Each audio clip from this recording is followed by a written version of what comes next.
Darshan sir as devil. ಜನ ಸುಮ್ನೆ ಈ ಅಪ್ಪನ ಬಾಕ್ಸ್ ಆಫೀಸ್ ಸುಲ್ತಾನ ಅಂತ ಕರೆಯೋಳ ಗುರು. ಆನೆ ಯಾವತ್ತಿದ್ರು ಎಲ್ಲೇ ಇದ್ರು ಹೇಗೆ ಇದ್ರು ಆನೆನೆ ಅಂತ ಪ್ರತಿ ಸಲನು ಪ್ರೂವ್ ಮಾಡ್ತಾನೆ ಇರ್ತಾರೆ. ಅವ್ರ ಜೊತೆಗೆ ಸಾಥ್ ಕಟ್ಟು ನಿಂತಿರುವಂತಹ ಕಲ್ಟ್ ಫ್ಯಾನ್ಸ್ ಯಾವತ್ತೂ ಅವ್ರನ್ನ ಕೈ ಬಿಟ್ಟಿಲ್ಲ ಅಂಡ್ ಇನ್ ಮುಂದೇನು ಕೈ ಬಿಡೋದಿಲ್ಲ ಅಂಡ್ ಈ ಕ್ಷಣಕ್ಕೂ ಸಹ ಕೈ ಬಿಟ್ಟಿಲ್ಲ.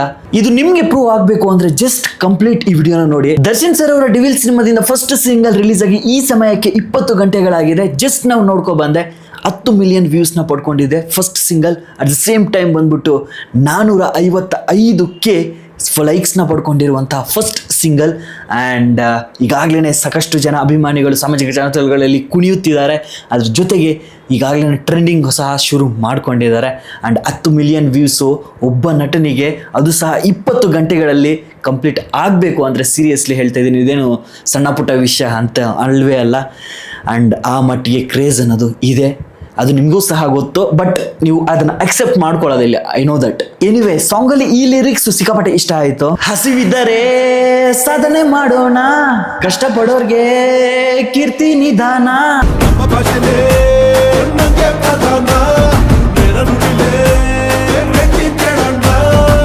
ಈ ಲೈನ್ಸ್ ಬಂದಾಗ ಇದರಲ್ಲಿರುವಂತಹ ಡೆಪ್ತ್ ಆಫ್ ಮೀನಿಂಗ್ ನ ನೀವೇನಾದ್ರೂ ಅರ್ಥ ಮಾಡ್ಕೊಂಡ್ರೆ ಸೀರಿಯಸ್ಲಿ ಸಿಕ್ಕಾಪಟ್ಟೆ ಖುಷಿ ಪಡ್ತೀರಾ. ಆ್ಯಂಡ್ ಈ ರೀತಿಯ ಸಾಂಗ್ನ ನಾನು ಎಕ್ಸ್ಪೆಕ್ಟೇಷನ್ ಮಾಡಿದ್ದೆ. ಆ್ಯಂಡ್ ಪ್ರತಿ ಸಲನೂ ಪ್ರತಿಯೊಂದು ಸಿನಿಮಾದಲ್ಲೂ ನಮ್ಮ ಕರುನಾಡಿನ ಜನತೆಗೋಸ್ಕರ ಅಥವಾ ಅವರ ಅಭಿಮಾನಿಗಳಿಗೋಸ್ಕರ ಒಂದು ಒಳ್ಳೆ ಡೆಪ್ತ್ ಮೀನಿಂಗ್ ಇರುವಂತಹ ಹಾಡುಗಳನ್ನ ಕೊಡ್ತಾ ಇರ್ತಾರೆ.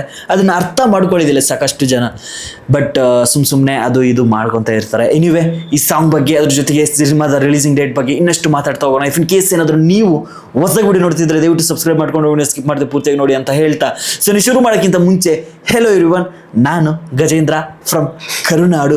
Let's get to the video. So ಇನ್ನು ಸಾಂಗ್ ವಿಷಯಕ್ಕೆ ಬಂದರೆ ಅಜುಬಾಯ್ ಅವರ ಮ್ಯೂಸಿಕ್ ಇದೆ. ಅಜುಬಾಯ್ ಅಂದರೆ ಯಾರು ಅಂತ ಸಾಕಷ್ಟು ಜನ ಕಮೆಂಟ್ ಬಾಕ್ಸಲ್ಲಿ ಬರೀತಾ ಇದ್ರಿ. ಅಜುಬಾಯ್ ಅಂದರೆ ಅಜನೀಶ್ ಲೋಕನಾಥ್ ಸರ್ ಅವ್ರನ್ನ ನಾನು ಅಜುಬಾಯ್ ಅಂತ ಕರಿತೀನಿ ಬಿಕಾಸ್ ಆಫ್ ಹಿಸ್ ಮ್ಯೂಸಿಕ್. ನನಗೆ ಸಿಕ್ಕಾಪಟ್ಟೆ ಇಷ್ಟ ಇವ್ರ ಮ್ಯೂಸಿಕ್ ಮಾತ್ರ. ಸೀರಿಯಸ್ಲಿ ನಾನು ಉಳಿದವರ ಕಂಡಂತೆ ಸಿನಿಮಾದ ಮ್ಯೂಸಿಕ್ ನೋಡಿದಾಗ ಈ ಅಪ್ಪನ್ನ ಅವಾಗಿಂದ ಇಷ್ಟಪಟ್ಟವನು ನಾನು. ಸೊ ಅಜುಬಾಯ್ ಅಂತ ನಾನು ಕರಿತೀನಿ, ಬೇರೆಯವರೆಲ್ಲ ಕರೀತಾರ ಇಲ್ವಾ ನನಗೆ ಗೊತ್ತಿಲ್ಲ, ಬಟ್ ನಾನಂತೂ ಕರಿತೀನಿ. ಸೊ ನಮ್ಮ ಅಜುಬಾಯ್ ಅವರ ಮ್ಯೂಸಿಕ್ ಈ ಸಿನಿಮಾಗೆ, ಅದ್ರ ಜೊತೆಗೆ ಈ ಸಾಂಗ್ಗೆ ಸಹ ಇದೆ. ಲಿರಿಕ್ಸ್ ಅನಿರುದ್ಧ್ ಶಾಸ್ತ್ರಿ ಅವರು ಬರೆದಿದ್ರೆ, ಹಾಡಿರೋದು ಬಂದ್ಬಿಟ್ಟು ದೀಪಕ್ ಅಂತ. ಅಂಡ್ ದರ್ಶನ್ ಸರ್ ಅವ್ರನ್ನ ಈ ಲುಕ್ ಅಲ್ಲಿ ನೋಡಿದಾಗ ನನಗೆ ಸಿಕ್ಕಾಪಟ್ಟೆ ಖುಷಿ ಆಯ್ತು ಗುರು. ಸೀರಿಯಸ್ಲಿ ಹೇಳ್ತಾ ಇದ್ದೀನಿ, ಇದೊಂದು ಹಳೇ look.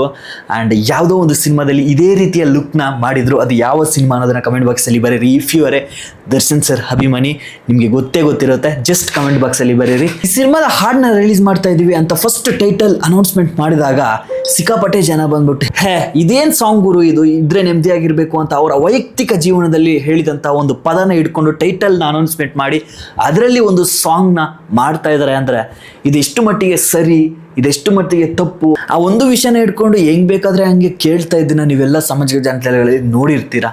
But to be frank ಹೇಳ್ತಾ ಇದ್ದೀನಿ, ಈ ಸಾಂಗ್ ಅಲ್ಲಿ ಯಾರಿಗೂ ಸಹ ಹರ್ಟ್ ಮಾಡುವಂತೆ ಒಂದೇ ಒಂದು ಲಿರಿಕ್ಸ್ ಇಲ್ಲ. And yes guys, it's a slow poison song ಅಂತಾನೆ ಹೇಳ್ತೀನಿ. ಫಸ್ಟ್ ಟೈಮ್ ಕೇಳಿದಾಗ ಏನೋ ಪರವಾಗಿಲ್ವೇ ಅಂತ ಅನ್ಸುತ್ತೆ. ಸೆಕೆಂಡ್ ಟೈಮ್ ಕೇಳಿದಾಗ ಏನೋ ಇದೆಯಲ್ಲ ಗುರು ಇದ್ರೊಳಗಡೆ ಅಂತ ಅನ್ಸುತ್ತೆ. ಬಟ್ ಥರ್ಡ್ ಟೈಮ್ ನೀವೇನಾದ್ರೂ ಲೂಪ್ ಅಲ್ಲಿ ಕೇಳಿಸ್ಕೊಂಡಾಗ ಡೆಫಿನೆಟ್ಲಿ ಅಡಿಕ್ಷನ್ ಆಗುತ್ತೆ. Coming to the music, Ajubhai sir ಅವರ ಮ್ಯೂಸಿಕ್ ಕೆಲವೊಂದು ಪೋರ್ಷನ್ಸ್ ಅಲ್ಲಿ ಸ್ವಲ್ಪ ಡಾಮಿನೇಷನ್ ಮಾಡುತ್ತೆ ಅಂತ ಅನ್ಸುತ್ತೆ. ನಿಮಗೂ ಸಹ ಅದೇ ರೀತಿ ಅನಿಸ್ತಾ? ಯಾವ ರೀತಿ ಅಂದರೆ ಈ ಲಿರಿಕ್ಸ್ ವಾಯ್ಸ್ ಏನಿದೆ ಅದು ಸ್ವಲ್ಪ ಕಮ್ಮಿ ಆಗಿ ಮ್ಯೂಸಿಕ್ ಬಂದ್ಬಿಟ್ಟು ಡಾಮಿನೇಷನ್ ಮಾಡ್ತಾ ಇರುತ್ತೆ. ಆ ರೀತಿ ಅನಿಸ್ತು ನನಗೆ. ಐ ಮೀನ್ ಈ ಸಾಂಗ್ನ ಕೇಳಿಸ್ಕೊಂಡಾಗ ನಮಗೆ ಸ್ವಲ್ಪ ಲಿರಿಕ್ಸ್ ಅರ್ಥ ಆಗೋಕ್ಕೆ ಸ್ವಲ್ಪ ಟೈಮ್ ತಗೊಳುತ್ತೆ. ಅಂದರೆ ಈ ಮ್ಯೂಸಿಕ್ ಅನ್ನೋದು ಡಾಮಿನೇಷನ್ ಮಾಡ್ತಿದ್ಯಾ ಅಂತ ಅನಿಸ್ತು. ಸೊ ನಿಮಗೂ ಅದೇ ರೀತಿ ಅನಿಸ್ತಾ? ಅದರ್ ದೆನ್ ದಿಸ್ ಡೆಫಿನೆಟ್ಲಿ ಅವರ ಕೆರಿಯರ್ ಅಲ್ಲಿ ಮತ್ತೊಂದು ಹಿಟ್ ಸಾಂಗ್ ನ ಕೊಟ್ಟಿದ್ದಾರೆ ಅಂತಾನೆ ಹೇಳ್ತೀನಿ. ಕೊರಿಯೋಗ್ರಫಿ ಅಂಡ್ ಮೇಕಿಂಗ್ ವಿಷಯಕ್ಕೆ ಬಂದ್ರೆ, ಮೇಕಿಂಗ್ ವೈಸ್ ನೋಡ್ತಿದ್ರೆ ಎಲ್ಲೂ ಸಹ ಕ್ವಾಲಿಟಿಯಲ್ಲಿ ಕಾಂಪ್ರಮೈಸ್ ಆಗಿಲ್ಲ ಅಂತ ಗೊತ್ತಾಗ್ತಾ ಇದೆ. ಅಂಡ್ ಒಂದು ಅತಿ ದೊಡ್ಡ ಸೆಟ್ ಅಲ್ಲಿ, ಐ ಮೀನ್ ಸೆಟ್ ಅನ್ನೋದಕ್ಕಿಂತ ಅತಿ ದೊಡ್ಡ ಶೆಡ್ ಅಲ್ಲಿ ಅಲ್ಲೇ ಬೇಕಾಗಿರುವಂತಹ ಪ್ರಾಪರ್ಟೀಸ್ನೆಲ್ಲ ಅಲೈನ್ ಮಾಡಿ ಅಲ್ಲೇ ಶೂಟ್ ಮಾಡಿದ್ದಾರೆ ಅಂತ ಗೊತ್ತಾಗ್ತಾ ಇದೆ. ಅಂಡ್ ಅದ್ರ ಜೊತೆಗೆ ವಿಜುವಲಿ ಸಹ ಸಖತ್ ಮಾಸ್ ಅಂಡ್ ಕ್ವಾಲಿಟಿನ ಎಲ್ಲೂ ಸಹ ಕಾಂಪ್ರಮೈಸ್ ಮಾಡಿಲ್ಲ ಅಂತ ಕಣ್ಮುಂದೆನೆ ನೋಡಬಹುದು. ಸೊ ಫೈನಲಿ ಸಾಂಗ್ ನನಗಂತೂ ಇಷ್ಟ ಆಯ್ತು. ಇಫ್ ನಿಮಗೂ ಸಹ ಇಷ್ಟ ಆಯ್ತಾ, ಇಷ್ಟ ಆಗಿಲ್ವಾ ಅನ್ನೋದನ್ನ ಕಮೆಂಟ್ ಬಾಕ್ಸ್ ಅಲ್ಲಿ ಬರೀರಿ. And yes, it's slow poison song, ನಿಧಾನಕ್ಕೆ ಇರುತ್ತೆ. ಆ್ಯಂಡ್ ನೀವೇನಾದರೂ ಫಸ್ಟ್ ಟೈಮ್ ಕೇಳಿಸ್ಕೊಂಡಾಗ ನಿಮಗೆ ಸ್ವಲ್ಪ ಲೋ ಕೊಡ್ತಿದೆಯಲ್ಲ ಅಂತ ಅನಿಸುತ್ತೆ. ಬಟ್ ನೀವು ಪದೇ ಒಂದು 2-3 ಸಲ ಕೇಳಿಸ್ಕೊಂಡಾಗ ಡೆಫಿನೆಟ್ಲಿ ಹೇಳ್ತಾ ಇದ್ದೀನಿ, ನಿಮ್ಗೆ ಎಲ್ಲೂ ಸಹ ಲೋ ಕೊಡೋದಿಲ್ಲ.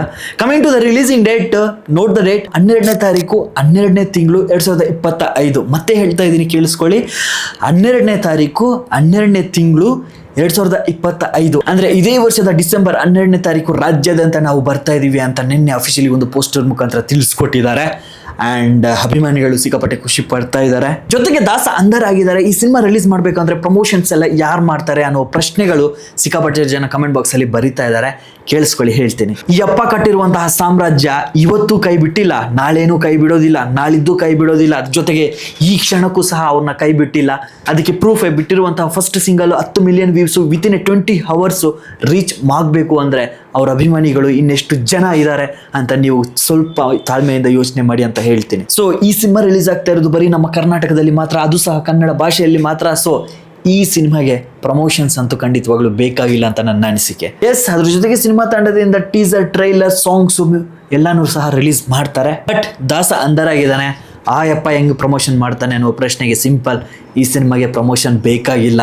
ಈ ಸಿನಿಮಾ ರಿಲೀಸ್ ಆದ ದಿನ ಫಸ್ಟ್ ಡೇ ನೀವೇನಾದರೂ ಸಿಂಗಲ್ ಸ್ಕ್ರೀನ್ ಸ್ಟೇಟಸ್ ಹತ್ರ ಹೋಗಿ ನೋಡಿದ್ರೆ ಡೆಫಿನೆಟ್ಲಿ ಅವತ್ತಿನ ದಿನ ನಿಮಗೆ ಗೊತ್ತಾಗುತ್ತೆ ಆ ಯಪ್ಪನ ಎಷ್ಟು ಜನ ಪ್ರೀತಿ ಮಾಡ್ತಾರೆ, ಆ ಯಪ್ಪನಿಗೆ ಎಷ್ಟು ಜನ ಅಭಿಮಾನಿಗಳು ಇದ್ದಾರೆ ಆ್ಯಂಡ್ ಯಾವ ರೀತಿ ಸಪೋರ್ಟ್ ಮಾಡ್ತಾರೆ ಅಂತ. ಸೊ ಕ್ಲಾರಿಟಿ ಸಿಕ್ಕಿದೆ ಅನ್ಕೊಂತೀನಿ. ಈ ಸಿನಿಮಾಗೆ ಯಾವುದೇ ರೀತಿಯ ಪ್ರಮೋಷನ್ಸ್ ಬೇಕಾಗಿಲ್ಲ ಸ್ವಾಮಿ. ಆರಾಮಾಗಿ ಸಿನಿಮಾ ರಿಲೀಸ್ ಆಗುತ್ತೆ, ಪ್ರತಿಯೊಬ್ಬರು ಹೋಗಿ ಸಿನಿಮಾನ ನೋಡಿ. ಸೊ ಕಮೆಂಟ್ ಬಾಕ್ಸ್ ಅಲ್ಲಿ ಬಂದು ಬೇರೆ ಅಭಿಮಾನಿಗಳು ಬೇಡ ಅದು ಇದು ಏನ್ ಬೇಕಾದ್ರೂ ಕಮೆಂಟ್ ಬಾಕ್ಸ್ ಅಲ್ಲಿ ಬರೀಬಹುದು, I know that. But simple ಆಗಿ ಹೇಳ್ತೀನಿ, ಕೇಳಿಸ್ಕೊಳ್ಳಿ. ನಾನು ಒಬ್ಬ ಕಂಟೆಂಟ್ ಕ್ರಿಯೇಟರ್, ಎಲ್ಲಾರನ್ನೂ ಸಹ ಪ್ರೀತಿ ಮಾಡ್ತೀನಿ. ಅವರ ಪರ್ಸನಲ್ ಜೀವನದಲ್ಲಿ ಏನಾಯ್ತೋ ಅದು ನನಗೆ ಬೇಕಾಗಿಲ್ಲ. ನಾನು ಸಿನಿಮಾದ ಬಗ್ಗೆ ಮಾತಾಡಿದ್ದೀನಿ, ಅದ್ರ ಜೊತೆಗೆ ಅವರ ಅಭಿಮಾನಿಗಳ ಬಗ್ಗೆ ಮಾತಾಡಿದ್ದೀನಿ, ಅದ್ರ ಜೊತೆಗೆ ಸಾಂಗ್ ಬಗ್ಗೆ ಮಾತಾಡಿದ್ದೀನಿ, ಅದ್ರ ಜೊತೆಗೆ ರಿಲೀಸಿಂಗ್ ಡೇಟ್ ಬಗ್ಗೆ ಮಾತಾಡಿದ್ದೀನಿ. ಅವರ ಪರ್ಸನಲ್ ಜೀವನದ ಬಗ್ಗೆ ನಾನು ಮಾತಾಡೋಕ್ಕೆ ಹೋಗಿಲ್ಲ ಆ್ಯಂಡ್ ಮಾತಾಡೋ ಅಷ್ಟು ದೊಡ್ಡವನು ನಾನಲ್ಲ.